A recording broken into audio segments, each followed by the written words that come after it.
Thank you for being here this evening. My name is Brooke Gucic, and I'm a member of the class of 2017 and a member of the Bold Council. The Bold Council represents all graduates from the last 10 years and works to enhance the connection between young alumni and Gettysburg College. We're excited to be co-hosting the Alumni J-Term along with the Alumni Relations Office. Now we're going to get started with the program. We have already started recording the session. And I'm going to now introduce our presenter.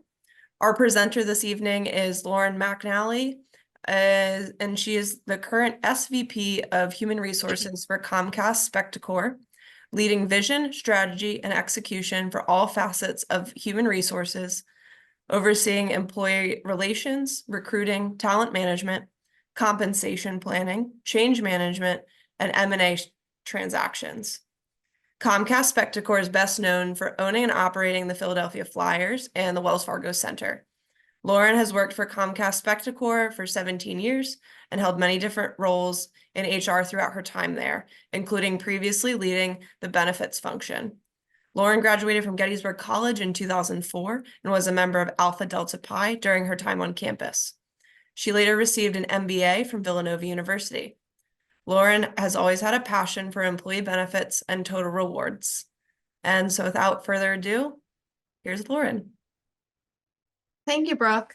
And thanks to Brooke and to Joan for the team at Gettysburg for thinking about me and inviting me to speak on this topic. I don't think that Joe probably knew that it was a passion of mine, but I always enjoy talking to my friends about employee benefits. And I'm the person who, if you're talking about your open enrollment and don't know what to do, says, oh, give me your information and I'll look at it and tell you kind of what to do. So the topic today, your employee healthcare benefits, what to know and ask about your plan at work. So knowing that we only have a half an hour, I thought I would put it into a top 5. I know there's a handful of people on this call, so I believe we'll also have an opportunity for questions as well. Sometimes questions can be pretty individual and happy to help with that. So top 5, what to know and ask. These are the questions that I feel like both I get asked from employees, from friends, but also what I as an employer wish employees would ask or wish employees would remember. Employers spend a lot of money and time and resources providing benefits for their employees. It's an important retention tool for us, important attraction tool. And we do wish that employees would really make the most of the benefits that we offer. So I think that one we'll start with, and probably what is most obvious, is the health plans that employers offer. It is probably with the most expensive thing that they're offering to their employees, and what employees themselves are spending the most of their compensation on as well. So most employers will offer more than one plan. And I think employees often are wondering, well, what is the plan that's meant for me? What is, quote, better? And I would say that there's not always necessarily a better plan. There is sometimes a more expensive plan. It costs more in premium. But I don't know that that necessarily means it's the, quote, better plan. It's a really personal decision. And I think when you think about the cost of the plan, it's important to consider the overall and total cost of a plan. So there are the hard costs of a plan. That's really easy to calculate. How much will this cost out of every one of my paychecks? Even if I don't go to the doctor, I don't pick up a prescription, nothing. I know that this medical plan is going to cost me X amount of dollars, and your employer will tell you how much that is for you. But there's also the potential costs, and the things that are important to understand and look for when you're thinking about your healthcare plan are, okay, what is the deductible of each plan? And so if you're familiar with many types of insurance, they often have a deductible, meaning before the insurance company pays anything, I, as the subscriber, am responsible for the deductible, which could be $500. You could have a high deductible plan where maybe the deductible might be several $1,000s. And that's literally like an off the top for many of the plans. And so that's a really good number to be familiar with. The other thing that people talk a lot about in insurance besides the deductible is what is the out-of-pocket maximum. And the out-of-pocket maximum means if you're in network, there's usually an in network and out of network, out of pocket maximum. But for the most part, people do tend to stay in network. So that means what is the most I could put out of my pocket in terms of claims costs as an individual or a family? That's going to be on top of the premium. But a lot of times, those plans that quote might be better and cost more may have lower deductibles and lower out-of-pocket maximums than those that maybe are a little bit more inexpensive. And so you have to kind of ask yourself if the higher cost plans have less deductible or less coinsurance, is what best for me? Or, if I'm talking to, virgins of the last decade, right? People who have recently graduated, a lot of times they're concerned with what is the cash flow that I have available? How much of my paycheck do I have to take home to me on a daily basis? How am I paying my rent, right? And if I'm paying more for health insurance, I have less to enjoy, my compensation elsewhere. But, things to consider is that those hard costs, you can budget for. Okay, if I pay for the more expensive plan, I know that the most I could pay out of pocket, even for things I'm not expecting to pay, is $3,000 or $5,000, whatever is, baked into your plan at work. But a lot of times when you go with the plans that cost less, you may find that your deductible and your out of pocket maximums are higher. And oftentimes, again, as a younger employee, many of my younger employees don't have health concerns. They don't generally go to the doctor. They may be invincible. But sometimes things do happen, and you just want to be aware of, like, worst case scenario. If I had an illness, if I had an injury, what would I need to be prepared to pay out of pocket? So I think that's important. For people who do have doctors that are important to them, different plans have different in-network doctors. And so you may want to ask yourself, okay, there's more than one plan available at my work. Let me make sure that if it's really important to me, that I continue to see the doctors that I already see. Which of these plans, or maybe it's both, maybe it's all three, depending how many options you have, will allow me to see the doctors that I want to see in network. With plans today, you can usually always go out of network, but it always is more expensive to do so, and people really do prefer to stay in network. And then lastly, what does coverage for my family look like? So again, as being younger alumni, perhaps you're considering getting married in the near future, and you're thinking, my plan offers, this, and my future spouse's plan has a plan too. What should we do? Questions to ask in a circumstance like that is, what does it cost to cover me as an individual? What does it cost to add my spouse onto the plan? If we have children, a lot of times that puts you into another tier, which is a family tier. But it doesn't always necessarily mean that it would be most cost effective to insure everyone together on one plan, especially when you're two individuals who recently married, just two signals. It may make sense, and you may want to look at it as, hey, maybe it makes sense for us both to stay on our plans individually. A lot of times there is a literal premium increase for adding a member of your family onto your plan. An employer will generally pay more towards the cost of an employee's benefits than they often will towards the cost of their spouses. So that is my top things to think about when selecting a health plan. Does anyone have any questions specifically on health plans? Anything I reviewed there? All right. I'll assume we may have more questions at the end, so I'll keep going. So the next thing is retirement plans. And this is something I wish that employees, especially younger employees, would ask more about when they come to work for us. So retirement plans are, again, something that your employer is investing a lot in, particularly if they have an employee match, which most employers do. A lot of employers will offer you a traditional 401k option or a Roth 401k option. Some employers, such as my employer, allow you to participate in both the traditional and the Roth 401k at the same time. A traditional 401k plan means that your contributions are coming out of your paycheck before taxes. And so there are some advantages to you right in this moment of having your retirement contributions coming out before tax. Roth retirement contributions come out of your paycheck after tax. So, again, if you're looking at what your cash flow is right now, perhaps the traditional makes sense for your cash flow right now. But what the Roth offers is if you invest $1 today and you retire 50 years from now, and that dollar you put in today and you pay taxes on that dollar, contributing it through Roth, is in the future worth $50 or maybe $100. When you pull it out of that plan, when you are retirement age, as deemed by the plan, you're not going to pay taxes on that money. So you're now not paying, you've paid taxes on $1, but you're not paying taxes on, again, call it $50 in the future. So there are definitely some things to think about when you're deciding which one is right for you. This is something as an employer will always tell you is a personal decision, and to always consult with your personal financial advisor on what decision is best for you. I know when we were meeting with the other people who were teaching classes, there was another class previously to this one hosted, I think, that probably covered something along this that that another one of the alumni covered. So maybe go back and listen to that one. Joe, did he cover that in his? Yeah, actually, I was going to basically, Brett Monteith's suggestion was that if you're under the age of 40, making less than $100,000, the Roth is, he thinks, in almost all cases, the way to go. If you're over 40 and making six figures, traditional Roth would be the way to go. So I'd say for the folks on this call, the Roth would be the better bet at this point, for the exact reason you said that. Yeah.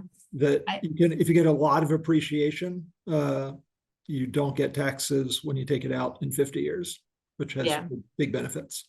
I've met another financial advisor that said, in his opinion, Roth makes sense for anyone regardless of their income level. So I think it really is a personal decision, and you probably want to rely on the people that you trust for your financial advice. But I think Brett's look at it really makes sense too. So I will advertise to go back and listen to his G term as well. So the other thing is maximizing your match.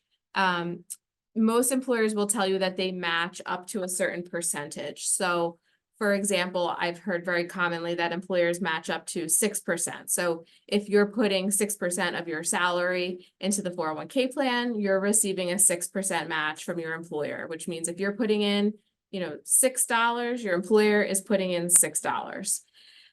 Again, a lot of times to hear put 6% of your paycheck into something sounds like maybe a lot to bite off at one time. That seems like, oh, that's gonna reduce my paycheck by a little bit more than I could afford right now.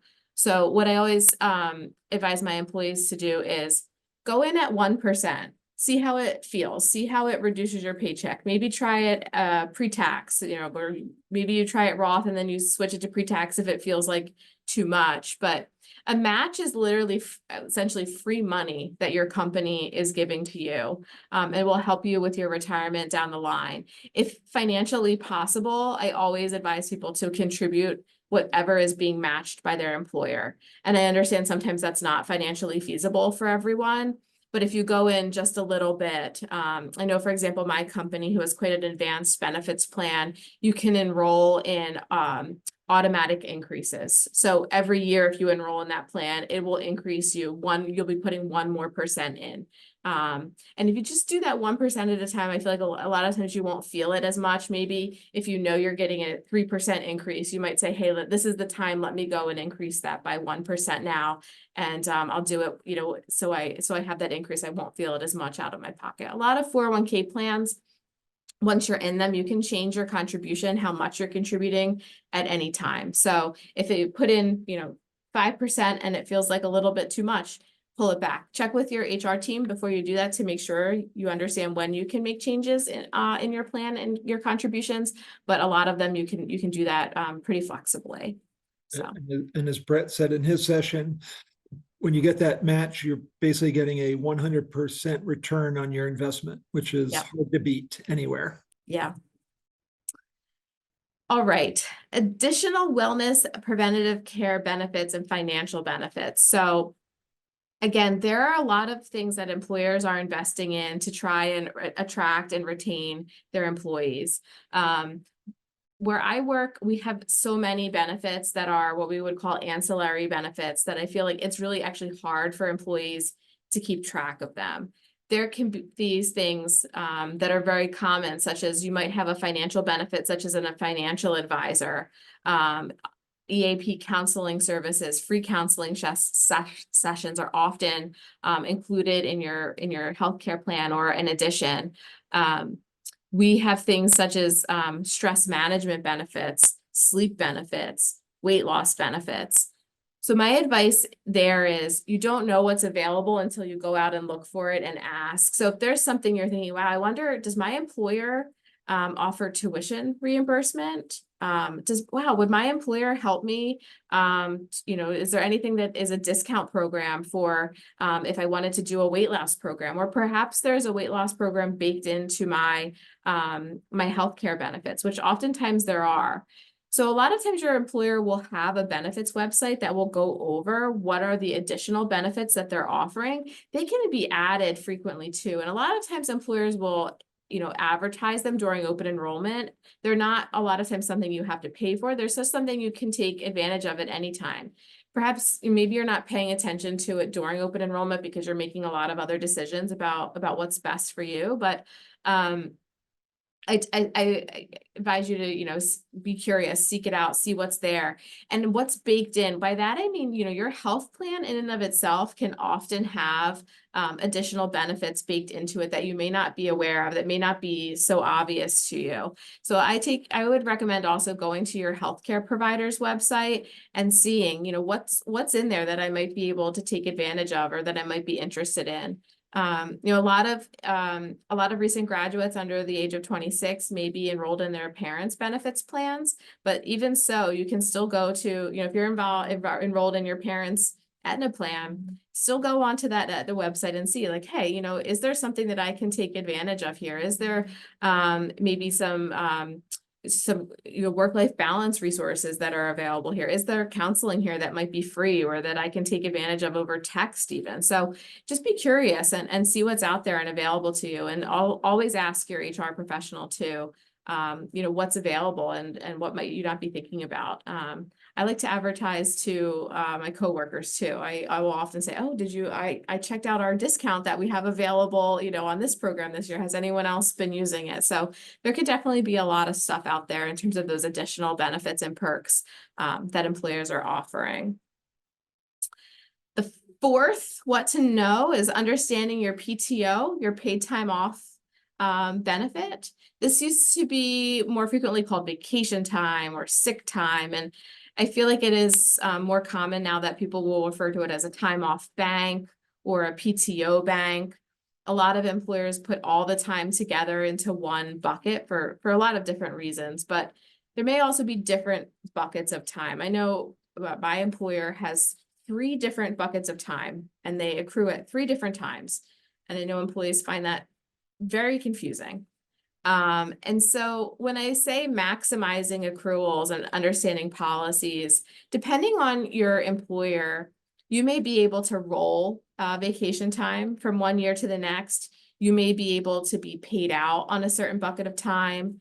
If you live and work in California, you're probably able to roll and pay out and take even your vacation all at the same time. So different rules in different states and for different employers. But, for people here, for example, your vacation time accrues, and that is very common, but you can use it all in the beginning, even if you haven't accrued it.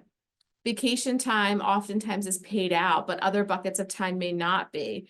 And so when I say maximizing accruals, be thoughtful sometimes on what is the buckets of time that my employer may pay out to me or may let me roll, may not, and make sure you're using the right buckets at the right time to get the most of your benefits. So if you're thinking, for example, about moving on to a different employer, I wouldn't necessarily use a time that gets paid out to me when I leave first. If, for example, there's another bucket of time that I could use that wouldn't be paid out to me. So it's just about really understanding the policies and the different types of vacation time or paid time off time that your employer provides to you. The other thing is, be prepared and make sure you understand for if I were to need to take a long-term break from work, if I had an illness, what bucket of time would be used for me there? And how would my employer handle that? Do I have a short-term disability plan what percentage does it pay at? Would I need to have a week of vacation time to cover me before short-term disability kicks in? It's just something to be aware of, right? So that you, again, you fully understand what the policies are. Sometimes you can purchase additional insurance through your work or even on the outside market to cover you for additional pay if you have a long-term illness. Even if you're expecting or a spouse is expecting, there are a lot of parental benefits and parental leaves out there. And again, just really urge you to understand what they are available at your employer, and again, how to use them so that you're maximizing them for yourself. And if you're not sure, absolutely reach out to your HR professional at your employer to make sure you understand particularly how the plans work where you're employed. And then lastly, FSA and HSAs is in my top 5 because I feel like it is just something that most people gloss over. They don't understand, or they think they understand, but they're not fully maximizing. So a flexible spending, FSA is a flexible spending account, and an HSA is a health savings account.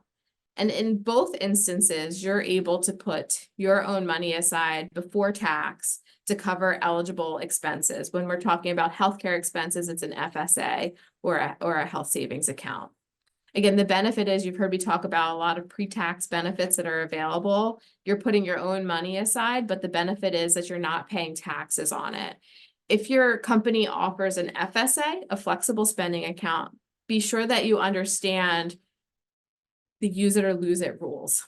And so you may be able to put, let's say, $3,000 into an account. $3,000 without taxes sounds great.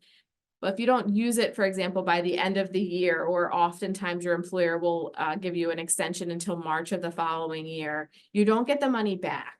So be prudent with what you're putting in there if you have an FSA plan.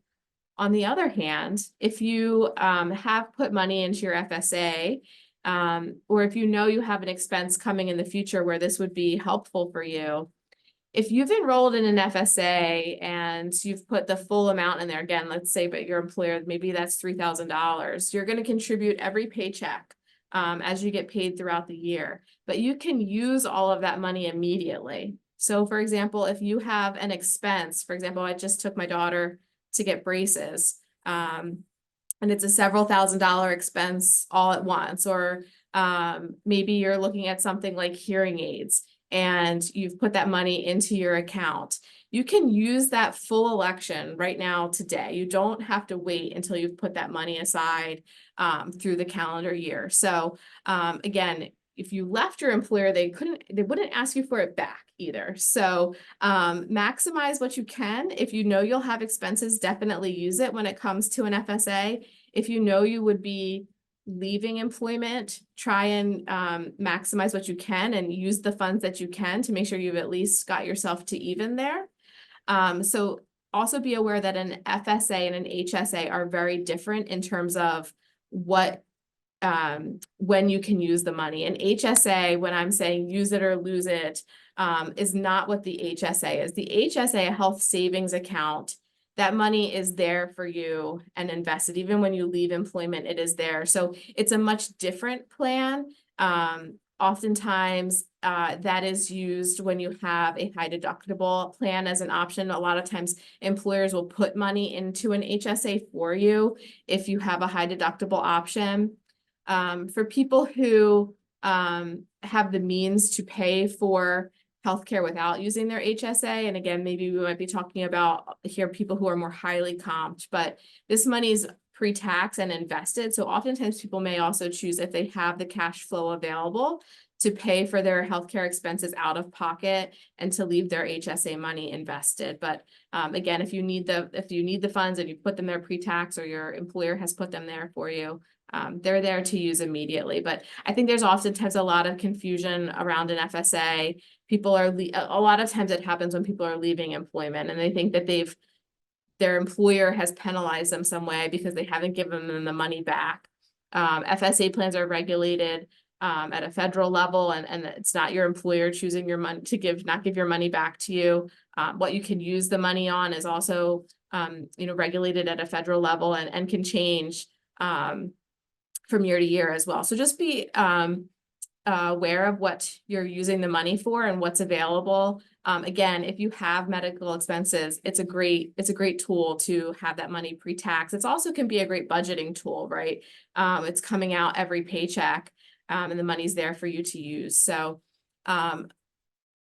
I want to be cognizant of time. We have 3 minutes, so I will just say there are other types of spending accounts as well, dependent care for people who have children, and your employer may also have transportation plans as well, parking FSAs, or transportation FSAs. So it's something to be aware of and ask your employer if they offer, if you're taking public transportation to work as well. I did want to, if anyone had questions, I did want to leave a few moments. I know we were asked to be cognizant of time too, so it looks like we have about 3 minutes. And we can go a little longer, certainly, Lauren, if there are questions. Sure, great. Do you want to go to the gallery view for questions? Sure. And I'll ask one just to get us started, Lauren.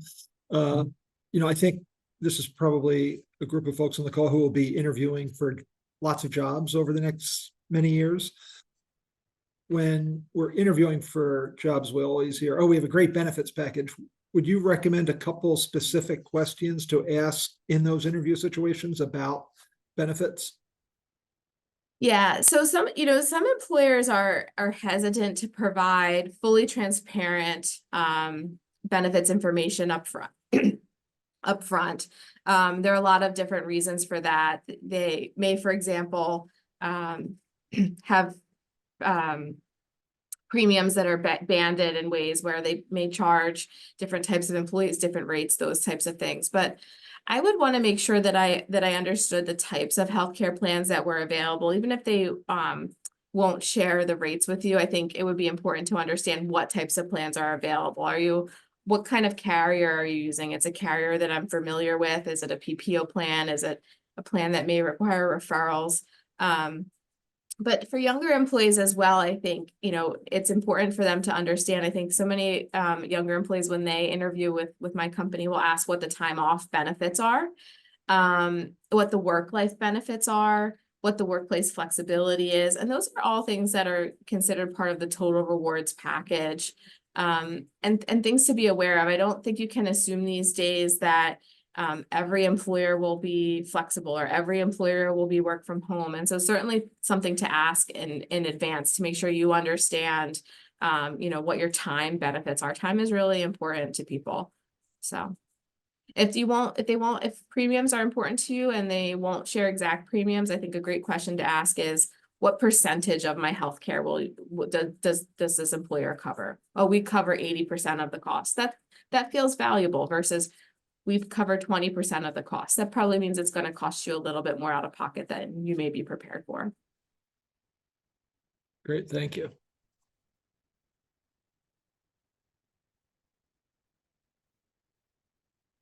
I also answer hockey questions if you have any of those.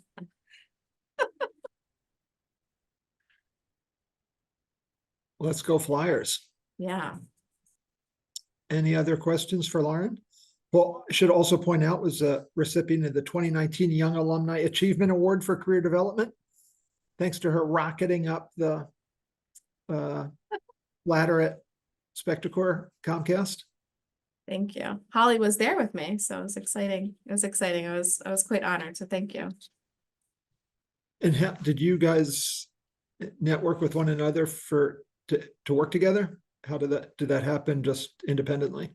Holly and I we're sisters in Alpha Delta Pi together, so we don't work together. But actually, I work with two different Gettysburg alumni here. So there's a member of my corporate partnerships team who was an HR intern who left employment here and came back and found corporate partnerships instead of HR.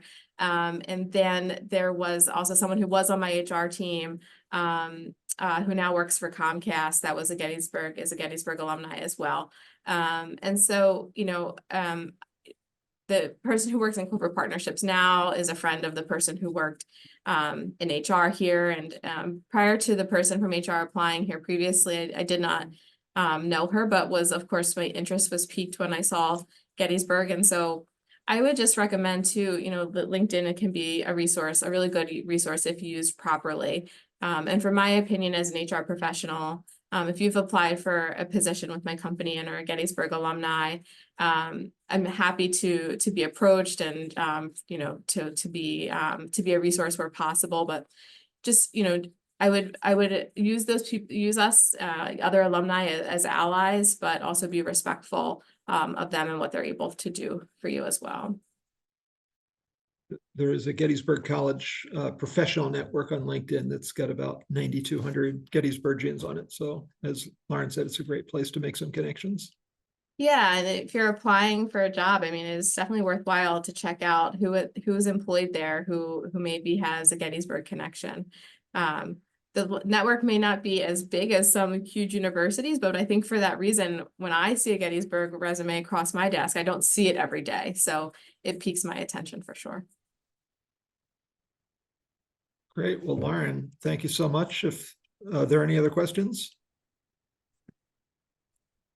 Well, thank you again very much for your expertise, your time. Brooke and the Bold Council, thank you for co-hosting this, and thanks to all of you for joining us. Appreciate it. And we'll also have a recording of this up later. And 10 classes down, 2 to go tomorrow.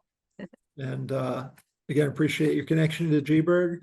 Lauren, thanks so much for sharing your expertise, and we will see you soon, hopefully. And we'll see you back for your reunion. Yes, I will be there. All right. Thank you. Thank you for having me.